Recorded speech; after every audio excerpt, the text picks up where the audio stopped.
আসসালামু আলাইকুম, কেমন আছেন সবাই? তো আপনার ফোনে যদি ওয়াইফাই কানেকশন না হয়, আপনি কোনোভাবেই করতে পারতেছেন না, তো আপনি নিজে নিজে যে সমাধানগুলো অ্যাপ্লাই করতে পারেন সেগুলা আমি বলে দিই। তো প্রথম যে সমাধানটা সেটা হলো যে আপনার ফোনটা একবার বন্ধ করে আবার চালু করবেন, রেস্টার্ট করবেন। কারণ অনেক সময় বিভিন্ন কারণে প্রবলেম দেখায়, ফোনের ফাংশন ঠিকমতো কাজ করে না। জাস্ট একটু বন্ধ করে আবার অন করলেই প্রবলেমটা সমাধান হয়ে যায়। দ্বিতীয়ত যে কাজটি আপনি করতে পারেন সেটা হলো আপনার ফোনের সেটিংসের মধ্যে যাবেন। তো আমরা আমাদের ফোনের সেটিংসের মধ্যে চলে গেলাম। সেটিংসের মধ্যে যাওয়ার পরে আপনি উপরে একটা সার্চ বক্স পাবেন। সার্চ বক্সে লিখবেন হচ্ছে রিসেট লিখে এখানে সার্চের মধ্যে ক্লিক করে দেব। দেন আমরা reset wifi mobile networks and Bluetooth নামে যে প্রথম যে অপশনটা পাচ্ছি সেটার মধ্যে ক্লিক করব। সেটার মধ্যে ক্লিক করার পর আমরা এখানে রিসেট সেটিং নামে নিচে একটা অপশন পাবো। আমরা এইখান থেকে সেটিংগুলোকে রিসেট করে নেব, তারপরে আবার আমাদের ওয়াইফাই কানেকশনের চেষ্টা করব। আশা করি আমাদের কানেকশন হয়ে যাবে। তো তৃতীয়ত আপনি যে কাজটা করতে পারেন সেটা হলো যে আপনার ওয়াইফাই কানেকশন ঠিকমতো কাজ করতেছে কিনা, আপনার ফ্যামিলির অন্য কারো ফোন দিয়ে বা অন্য কারো ফোন ঠিকমতো চলতেছে কিনা, সেখানে কানেকশন পাচ্ছে কিনা সেইটা চেক করা। যদি সেখানে কানেকশন না পায় তাহলে আপনার ইন্টারনেট সরবরাহকারী, যার কাছ থেকে আপনি ইন্টারনেটের লাইনটা নিছেন, তার সাথে কন্ট্যাক্ট করতে হবে যে লাইনে কোনো সমস্যা আছে কিনা। ঠিক আছে, যদি আপনার লাইনে সমস্যা না থাকে তাহলে আপনাকে যেটা করতে হবে, আপনার যে ওয়াইফাই রাউটারটা আছে সেই রাউটারটা এবং অনু দুইটা ঠিকমতো ইলেকট্রিসিটি পাচ্ছে কিনা সেটা দেখতে হবে।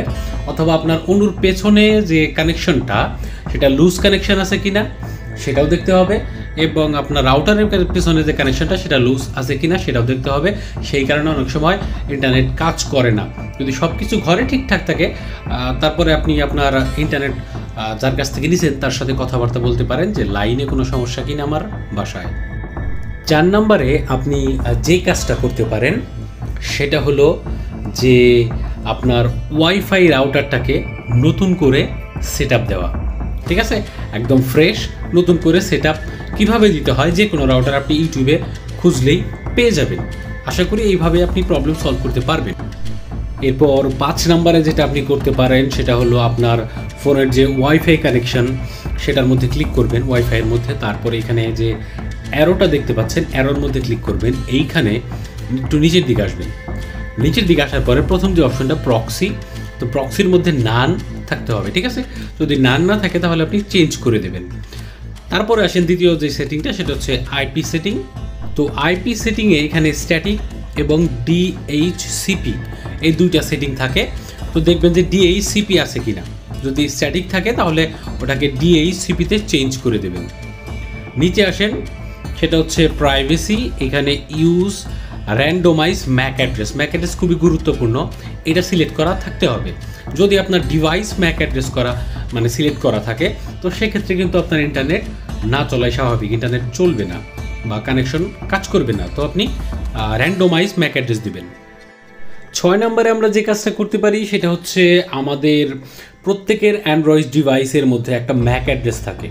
ঠিক আছে, সেই ম্যাক অ্যাড্রেসটা আমাদের বের করতে হবে। যেমন ম্যাক অ্যাড্রেসটা কীরকম, আমরা ম্যাক অ্যাড্রেস বের করার জন্য আমরা আমাদের ফোনের সেটিংসের মধ্যে যাব। ফোনের সেটিংসের মধ্যে গেলে আমি দেখাচ্ছি এখানে। আচ্ছা, আমরা আমাদের ফোনের সেটিংয়ে স্ক্রল করে চলে আসলাম। ফোনের সেটিংসে আসার পরে আপনি খুঁজে বের করতে পারেন, অথবা সবথেকে সহজ উপায় হচ্ছে আপনি উপরে যে সার্চ বক্স আছে ওইখানে লিখবেন হচ্ছে ম্যাক অ্যাড্রেস। তো আমরা এখানে ম্যাক অ্যাড্রেস লিখে সার্চ করে দিলাম। ম্যাক অ্যাড্রেস লিখে সার্চ করে দেওয়ার পরে এখানে ডিভাইস ওয়াইফাই ম্যাক অ্যাড্রেস আমরা দেখতে পাচ্ছি, এবং নিচে দেখতে পাচ্ছেন ডিভাইস ওয়াইফাই ম্যাক অ্যাড্রেস। তো এই ম্যাক অ্যাড্রেসটা খুবই গুরুত্বপূর্ণ। এই ম্যাক অ্যাড্রেস দিয়ে কিন্তু আপনাকে, আমি যদি চাই, ওয়াইফাই রাউটারে কিন্তু ব্লক করে রাখা যায়। হয় ভুলবশত আপনি ওয়াইফাই রাউটারে সেটিং করতে গিয়ে ব্লক করছেন, অথবা কেউ আপনাকে ব্লক করে রাখছে। তো এই ব্লকটা যে পর্যন্ত আপনি না ছাড়াবেন সে পর্যন্ত কিন্তু আপনি যতই চেষ্টা করেন তাহলে মানে আপনি ওয়াইফাইয়ের সঙ্গে কানেকশন করতে পারবেন না। তো এই জন্য ব্লক ছাড়ানোটা জরুরি। এই সেটিংটা আপনি অবশ্যই কেয়ারফুলি দেখবেন। তারপরে আপনার এরকমও হতে পারে, যেমন আপনার ওয়াইফাই রাউটার অথবা অনু একটু দুর্বল হয়ে গেছে, অনেকদিন বয়স হয়ে গেছে অথবা লো কোয়ালিটির। তো সেক্ষেত্রে সে লাইনটা ধরে রাখতে পারে না, মানে ওয়াইফাই প্রসেসিংয়ের যে প্রসেসটা সে করতে পারে না। আপনি যখন ফোন কানেকশন করেন লাইনটা কিন্তু ছাইড়া যায়, কাইটা যায়, বারবার আপনি চেষ্টা করেন, খুবই স্লো স্পিডে কাজ করে।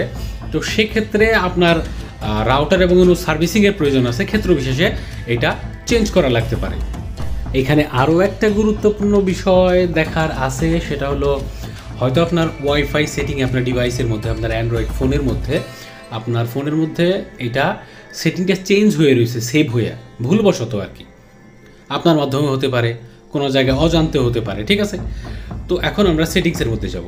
সেটিংসের মধ্যে যাওয়ার পরে আমাদের যে ওয়াইফাই আছে সেই ওয়াইফাইয়ের মধ্যে ক্লিক করব। ওয়াইফাইয়ের মধ্যে ক্লিক করার পরে আমাদের যে অ্যারোটা আছে সেই অ্যারোর মধ্যে ক্লিক করব, ঠিক আছে। অ্যারোর মধ্যে ক্লিক করার পরে আমরা একটু নিচের দিকে আসবো। এইখানে যে আইপি সেটিং দেখতে পাচ্ছেন, তো আইপি সেটিংয়ের মধ্যে ক্লিক করব আমরা। এখানে ডিএইচসিপি থেকে স্ট্যাটিক এটার মধ্যে দিয়ে দিব। স্ট্যাটিকে দিয়ে দেওয়ার পরে এখানে দেখতে পাচ্ছেন আইপি অ্যাড্রেস, রাউটার, তারপরে আরও কিছু অপশন দেখতে পাচ্ছেন। তো এইগুলাতে যদি একটা সংখ্যা এদিক ওদিক হয়, একের জায়গায় 0 হয় বা একটা বেড়ে যায়, তাহলেই কিন্তু প্রবলেম। এটা যদি সেভ হয়ে থাকে তো আপনি এটা মিলায়ে নেবেন। যে যদি এক্সট্রা কোনো ক্যারেক্টার থাকে, যেমন আমি এখানে উপরে এখানে 12 করে দিছি, তারপরে এখানে 1, তারপরে 24-এর জায়গায় 240 করে দিলাম। তো এইগুলাতে সেভ করলে কিন্তু হবে না, কোনোভাবেই হবে না। তো এই ক্যারেক্টারগুলো ঠিকঠাক মতো আছে কিনা গুগলে সার্চ করে আপনি সেটিংগুলো মিলাই নেবেন। তো এইখানে আমি সবগুলা কাইটা দিয়া এটা সেভ করলে কিন্তু নর্মাল ইন্টারনেট চলবে। তো এই সেটিংগুলা আপনি ঠিকঠাক মতো করার পরে আমরা এখান থেকে বের হয়ে আসি। যে সেটিংগুলো আমরা দেখালাম, আমরা মূল সেটিংসে চলে যাই। তো এই সেটিংগুলো যদি আপনি ঠিকঠাক করেন, কেয়ারফুলি দেখেন সবগুলো সেটিং, তাহলে কিন্তু আশা করি আপনার প্রবলেম সলভ হয়ে যাবে। তারপরে আপনি সেটিংগুলো একটা একটা করে অ্যাপ্লাই করার পরে আপনি হোয়াটসঅ্যাপ ইউজ করেন, ইউটিউব ইউজ করেন, ফেসবুক ইউজ করেন, যেটা ইউজ করেন না কেন, আপনি কী করবেন, যেমন আমি ইউটিউব খুলে নিলাম। ইউটিউব ঠিকঠাক মতো চলতেছে কিনা, স্লো কাজ করতেছে কিনা, স্পিডে লোডিং হচ্ছে কিনা, আপনার ইন্টারনেটের যেভাবে আগে ব্যবহার করতেন সেভাবে ঠিকঠাক আছে কিনা, সেটা কিন্তু অবশ্যই দেখে নেবেন। তো এই ভিডিওতে সম্ভাব্য যতগুলা সেটিং করা সম্ভব ঘরে বসে এবং যতগুলা কাজ আপনি করতে পারেন সেইগুলা দেখাইলাম। আশা করি এইগুলা করলে আপনার প্রবলেম সলভ হয়ে যাবে। তারপরে যদি প্রবলেম সলভ না হয়, সেক্ষেত্রে হার্ডওয়্যার জাতীয় কোনো প্রবলেম হতে পারে, সেটা আপনার ইন্টারনেট অপারেটর অথবা আপনার মোবাইলেও হতে পারে। তো ভিডিও ভালো লাগলে অবশ্যই লাইক করবেন, শেয়ার করবেন বন্ধুদের সাথে, চ্যানেলটা সাবস্ক্রাইব করবেন এবং আরও টেকনোলজি রিলেটেড ভিডিও দেখার জন্য নিয়মিত চ্যানেলটা ভিউ করবেন এবং আপনার যে নোটিফিকেশন আইকন আছে, মানে বেল আইকন যেটাকে ইউটিউবে থাকে, সেটা প্রেস করে দিবেন, তাহলে কোনো ভিডিও আপনি মিস করবেন না।